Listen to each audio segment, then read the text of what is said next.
안녕하세요. 김태훈 목사입니다. 빵집 목사의 뚜벅뚜벅 메시지. 오늘은 마태복음 묵상 65번째. 살면서 가장 쉽게 착각하는 것은 살면서 가장 쉽게 착각하는 것은 마태복음 19장 23절에서 30절의 말씀 가지고 뚜벅뚜벅 메시지 시작하겠습니다. 여러분, 오늘 본문의 내용은 우리가 다 잘 아는 내용입니다. 낙타가 바늘길을 들어가는 것이 부자가 하나님 나라에 들어가는 것만큼 더 어렵다는 것입니다.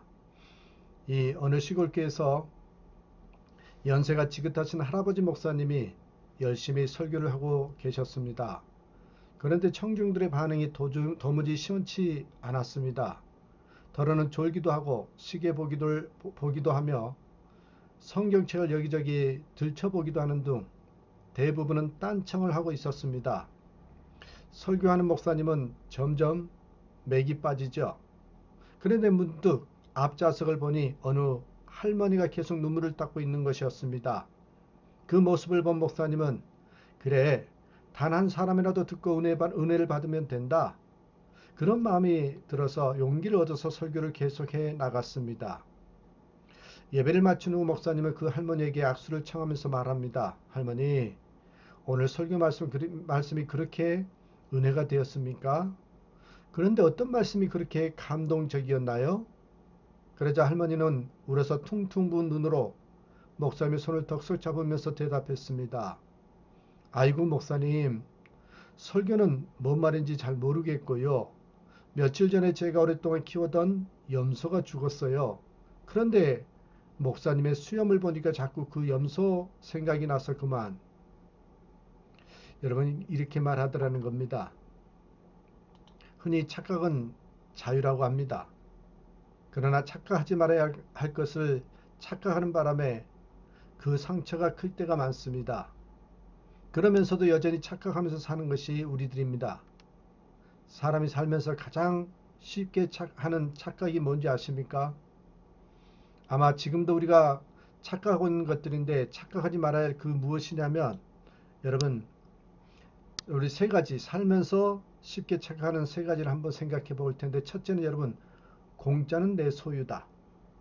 공짜는 내 소유다. 여러분, 공짜는 결코 내 소유가 아닙니다. 진리 중에 하나가 있다면 땀 흘리고 수고해서 얻은 것만 내 것이라는 사실입니다.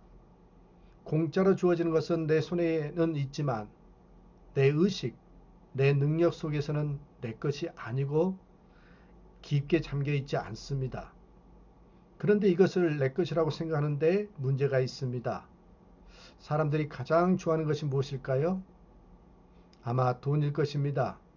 그런데 항상 문제가 되는 것도 돈이지요. 돈이 없어서 문제되는 것은 이해가 갑니다만 돈이 많아서 문제가 되는 것은 어떻게 생각해야 됩니까? 돈을 관리할 수 없는 능력이 없는 사람이거나 혹은 부자가 될 만한 인격이 없는 사람이 공짜로 돈을 가졌습니다.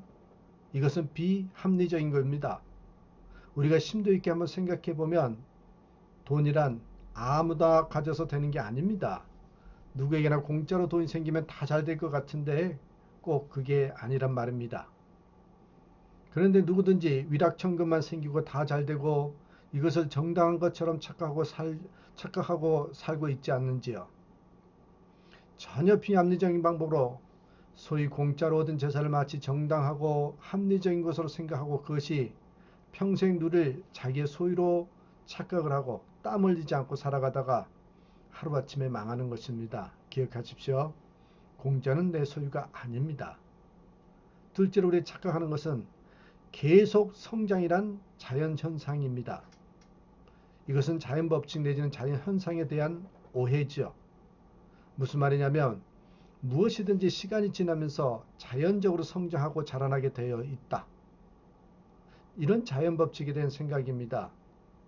아이들이 자라서 어른이 되고 늙어지고 죽게 되는 그 성장의 의미를 모든 것에 부여하는 착각이죠. 그러나 여러분, 이것은 인간의 생리적인 성장일 뿐이지 만사에 적용되는 것은 아닙니다. 계속 성장이란 자연현상이 아닙니다. 무슨 말이냐면 사업이란 잘 될 때도 있고 안 될 때도 있고 사람도 건강할 때가 있고 병들 때도 있는 것입니다. 항상 잘 되고 항상 건강하라는 법은 없습니다. 그런데 내가 하는 모든 것은 계속 성장해야만 하는 줄로 착각을 했습니다. 내가 하는 사업만큼은, 내가 구상하는 일들만큼은 무조건 잘 돼야 한다고 생각했습니다. 그러나 언제까지 할 것입니까? 그 끝이 없는 겁니까? 이 비합리적인 것을요, 우리는 합리적으로 착각했더라는 말입니다. 사랑하는 여러분, 계속 성장은 만사, 자연법칙이 아닙니다. 그럼에도 불구하고 우리들은 마땅히 그래야만 되는 줄로 생각하고 아주 자연스럽게 지금까지 그렇게 생각하고 살아온 게 사실입니다. 이것은 착각입니다. 세 번째입니다. 고생을 참고 견디면 낙이 온다.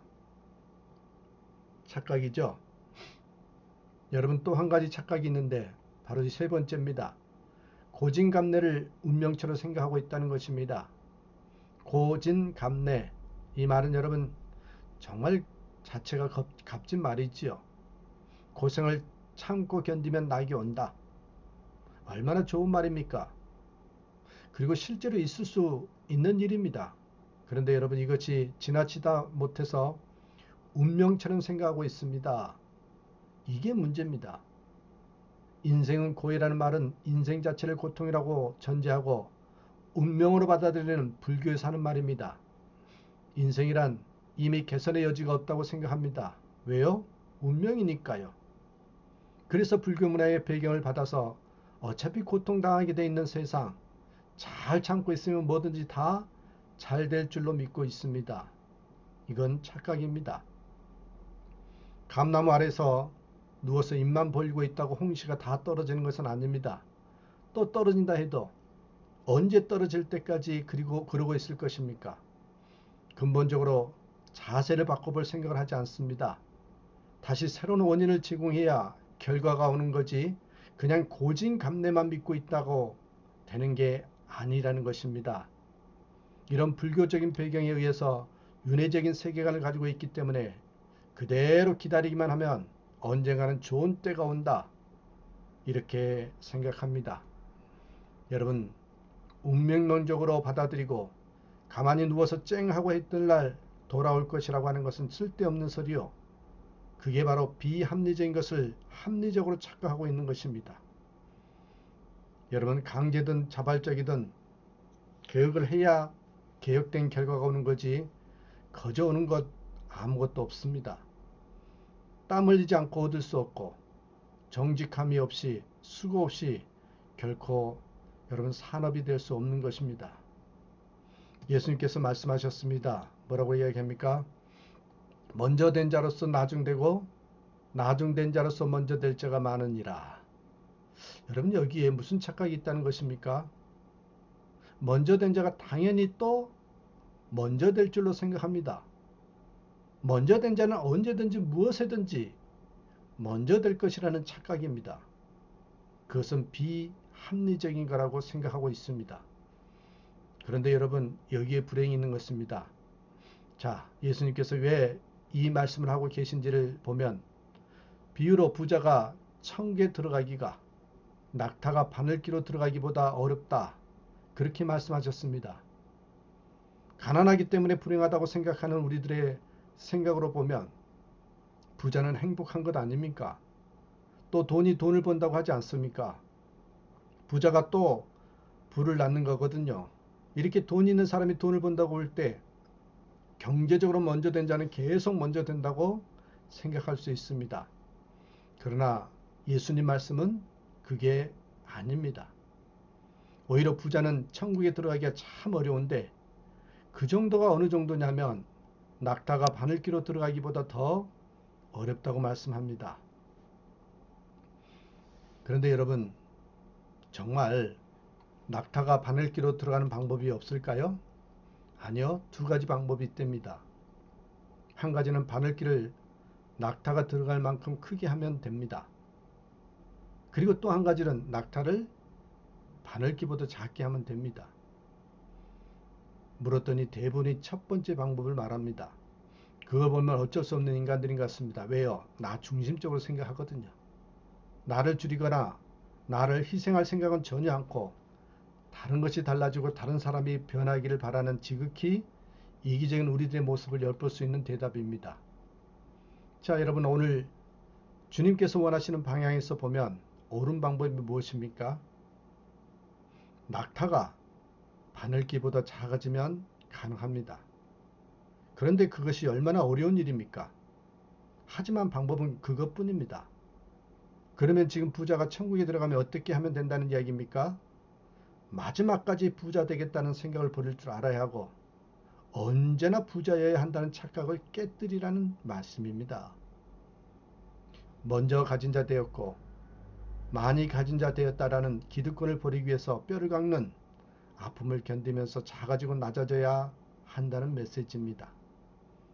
그런데 이것은 사람의 정신으로는 힘들고 진정한 신앙이라야 할 수 있다고 하십니다. 그래서 예수님 말씀이 사람으로는 할 수 없지만 하나님으로서는 다 하실 수 있다. 이렇게 말씀하십니다. 예수님 당시에 기득권을 가진 사람들이 있었습니다. 제사장이나 바리새인들이 그들인데 동시에 이 사람들은 부자였습니다.